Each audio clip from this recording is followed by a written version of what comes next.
There's a well-known quote regarding the difference between knowledge and wisdom.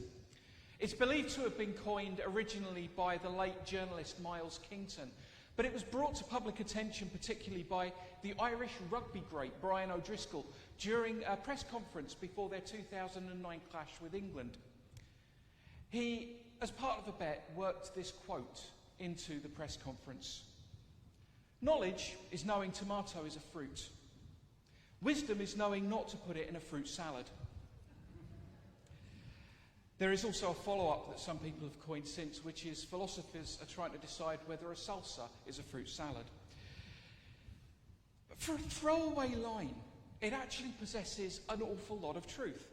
Wisdom goes beyond merely knowing things, knowing facts, and into discernment and making correct decisions. Wisdom is the outcome of experience or common sense, but it's a much harder attribute to display than merely being able to display knowledge of something. Knowledge is the ability to learn and retain information and impart it to others, whereas wisdom is how we apply that information in our lives and how we enable others to use it in their lives in order to live good and righteous lives. James, in the reading that we've just heard, adds a further dimension to this. At the start of that reading, he asks his readers this question: are there any of you who are wise and understanding? Now that sounds like a simple question, but really it's a direct challenge to all of those who are reading or listening to the letter who would say, yes, I am. And if you're not sure that it's a direct challenge, I want you to imagine this. Rather than retelling the story of Brian O'Driscoll in a press conference, that I had started this sermon by asking you, if you think you're wise and understanding, can you please stand up? Because I think I'm pretty sure that you would have known what would have come next, for me to ask you in some way to prove your wisdom. And if you couldn't see that coming, you probably wouldn't be as wise as you thought you were. James recognizes that wisdom is a trait that we would all love to see in ourselves, as Karen said in the talk to the children a few minutes ago. And he wants to let us know what it is. He wants to make us examine ourselves for wisdom. And he wants to tell us how we can possibly know what true wisdom actually looks like. As his words immediately after his initial question show us. James says you're to prove it by your good life, by your good deeds performed with humility and wisdom. These words, as I mentioned in the introduction, echo that more famous declaration in chapter 2 that faith without works is dead. Here, James is adding that the same applies to wisdom. Without good deeds, without living a good life, or having a good way of life, as some translations would put it, you can't prove yourself to have true wisdom. The word James uses here for humility is the one that is very often translated throughout the New Testament as meek. And as in all cases of that word, meek, it doesn't have the same connotations in the New Testament times as it does today, where we very often imagine somebody being very passive and apologetic and quiet and maybe a bit of a doormat who allows people to walk all over them. Instead, what the New Testament writers mean when they say meek is being aware of your own strength, but using it in a gentle, guided way. After all, we're told that Jesus is meek, and yet Jesus made a whip out of some rope and drove the moneylenders out of the temple. That doesn't sound like our modern idea of a meek person. The word James actually uses, prauteti, literally translates as warhorse. This is the most powerful animal, the horse, that the people at those times could have imagined, covered with armour, incredibly strong and powerful, and yet a warhorse is restrained by its much less powerful human rider. Its power is restrained and guided. One commentator even likened the word to a bodybuilder bending down to comfort a crying child. That's what meekness and humility mean. Recognizing our own power, that could be physical, intellectual, or even social or political power. Everybody has a degree of power somewhere in their lives. And using it in a restrained manner to help and serve others. So having told us how wisdom should be used, he goes on to show us how we recognize wisdom. And he lists two types and their attributes. He mentions false earthly wisdom and true godly wisdom. Firstly, we see what the wisdom of the world looks like. James goes on, if in your heart you are jealous, bitter and selfish, don't sin against the truth by boasting of your wisdom. Such wisdom doesn't come down from heaven. It belongs to the world.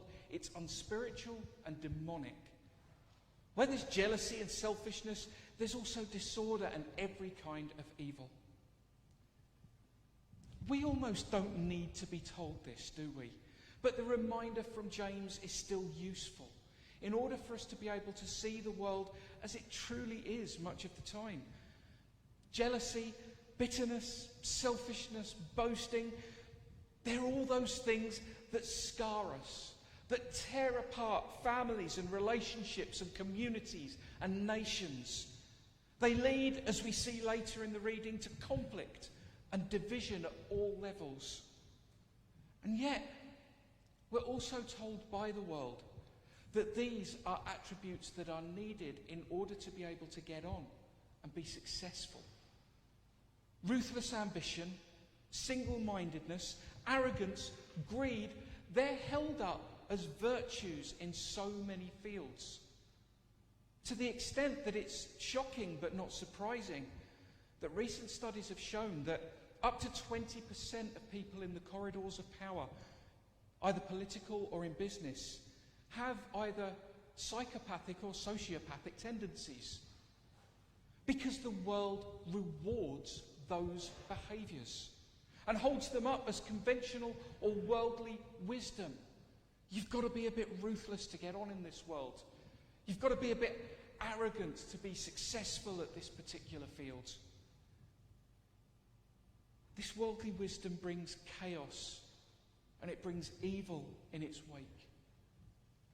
When people are simply out for themselves, or when they only care about groups who they perceive themselves as belonging to, this is where prejudice, hatred, conflict, and eventually warfare creep in. And if you think that's an overreaction, take a look at the front pages of certain newspapers in the past few weeks and the demonization of refugees and asylum seekers. Take a look at social media and the bile spewed forth when discussing various political issues. Take a look at the news about countries living under brutal regimes, especially Afghanistan right now. The apparent wisdom of the world tears us apart from each other and from God. And the church isn't immune. At the start of chapter 4, James takes aim squarely at his readers, Christians from throughout the Roman Empire, and he asks, where do all the fights and quarrels among you come from? These battles and divisions, this jealousy and selfish ambition can be found just as much within the church as without it. An old friend and work colleague of mine once told me that she didn't feel she could ever go to church because, in her view, it was full of hypocrites, full of people who say one thing and then do another. If we're being honest, when we examine our own hearts, she was probably right. We know in our hearts that all of these things that James talks about creep into our own lives. They enter our hearts. They see us doing and thinking awful things. We see our own lives being torn apart by jealousy or selfishness. We see congregations throughout the world falling apart as bitter conflict blight our church families. We catch ourselves looking on those who are different from ourselves as somehow less deserving of love and of kindness. But there is a difference for us. We know how wrong these things are. We know that this earthly wisdom is wrong. We know that bitterness and envy, any self-centeredness, are destructive and evil, rather than tools for our own advancement. And we know because we've seen the wisdom of God and what true wisdom really looks like. James writes about that the wisdom from above is pure, first of all. It's also peaceful, gentle, and friendly. It's full of compassion and produces a harvest of good deeds. It's free from prejudice and hypocrisy. All the things that the world sees as wise, the attributes that help you to become successful by human standards, are turned upside down by God. Out goes jealousy and bitterness and selfishness and boasting, to be replaced by purity. What James means here is a ritual purity, being acceptable to be presented to God. In comes peacefulness and gentleness and friendliness and compassion. We may display many of those destructive behaviours brought about by false worldly wisdom, but we strive for these behaviours that come from above. The peace that we're striving towards doesn't mean we never disagree, but that we do so in a loving, understanding way, not with bitterness. The gentleness that we're striving towards is in recognition of whatever our own strengths are and using it for the good of others in a restrained manner.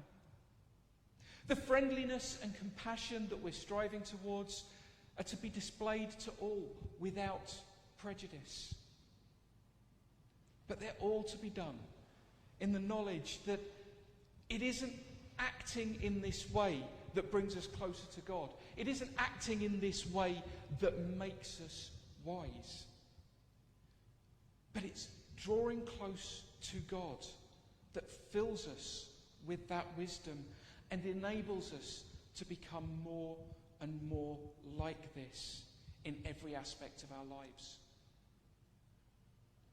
James ends this section like this.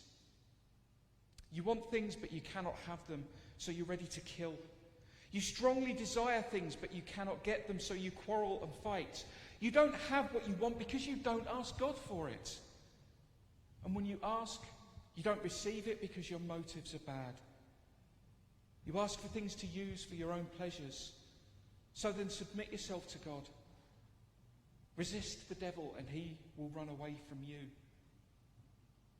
When we try to do these things for ourselves, we will fail. As Paul writes in Romans 3:23, all have sinned and fall short of the glory of God. This passage from James isn't a set of instructions about how to obtain and display proper wisdom by acting in the right way. But instead he's telling us that the only way to gain godly wisdom is to come near to God, and he will come near to you.